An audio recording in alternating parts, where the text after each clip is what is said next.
السلام عليكم ورحمة الله وبركاته. ازيكم يا حبايبي؟ عاملين ايه؟ ان شاء الله تكونوا بخير. احنا النهارده هنعمل صينية لحمة ريش. طبعا احنا عارفين لحمة الريش دي بتاعت مثلا لحمة الجديان. دي لحمة جديان، ريش جديان او خرفان، زي ما اللي احنا بنذبحه في العيد، يعني لحمة الجديان، لحمة خرفان، لحمة بهايم. بس انا بقول لكم طريقة لحمة الريش. ده كيلو ونص لحمة، وهقطع عليه، تابعوا معايا كده، 4 بصلات، ودول جوز حبايات طماطم، و5 قرون فلفل رومي، وقرنين فلفل حامي على حسب ما انت بتحبي. يعني لو عايزاها حاميه شويه او مش عايزاها حاميه ممكن تلغي الفلفل الحامي.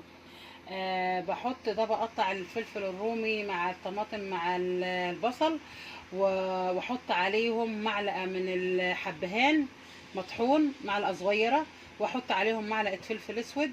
وتابعوا معايا كده وانا بحط في الصينيه. كده يا حبايبي انا حطيت اللحمه بتاعتي في الصينيه اهي زي ما حضراتكم شايفين، وقطعت الفلفل الرومي والطماطم والبصل بتاعي زي ما حضراتكم شايفين طماطم. ونحط كده ببعض ونقلب كده، ونحط عليه معلقه من الحبهان، معلقه صغيره. انا بطحنه، لو عندك مش مطحون عادي يعني مش هتفرق. ونحط معانا معلقه فلفل اسود،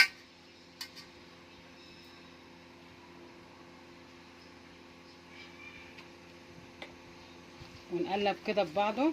ونحط معانا معلقه توم، معلقه كبيره من التوم مفروم عشان انا بفرم التوم. احط عليها معلقه توم عشان انا بفرم التوم وبجمده. دي كده ايه طريقه صينيه لحمه صينيه اللحمه بتاع الريش. يعني لما اعمل صينيه لحمه ريش كده هعملها بالطريقه دي. واحط الميه عليها بتاعتي، تابعوا معايا كده. احط يا حبايبي ميه سخنه، لازم احط على اللحمه ميه سخنه، ما احطش ميه ساقعه، لحد ما اغطي اللحمه كده زي ما حضراتكم شايفين.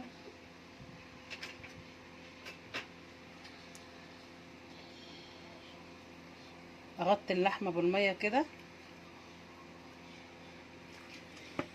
اسيب اللحمه لحد ما تشرب الميه بتاعتها دي كلها.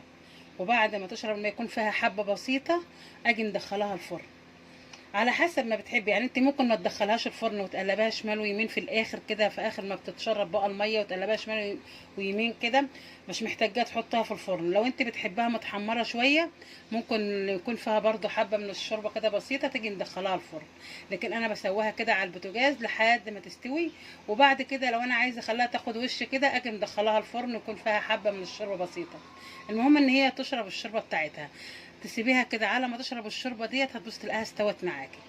وهوريها لكم بعد ما تستوي. كده يا حبايبي خلصت معانا صينيه اللحمه الريش زي ما قلت لكم. استوت معانا ودخلتها الفرن لمده ربع ساعه كده. خدت وش بس. لو انتوا حابين مش حابين ممكن تسووها كلها من الاول للاخر يعني على البوتاجاز، بس انا بحب احمر وشها حبه كده.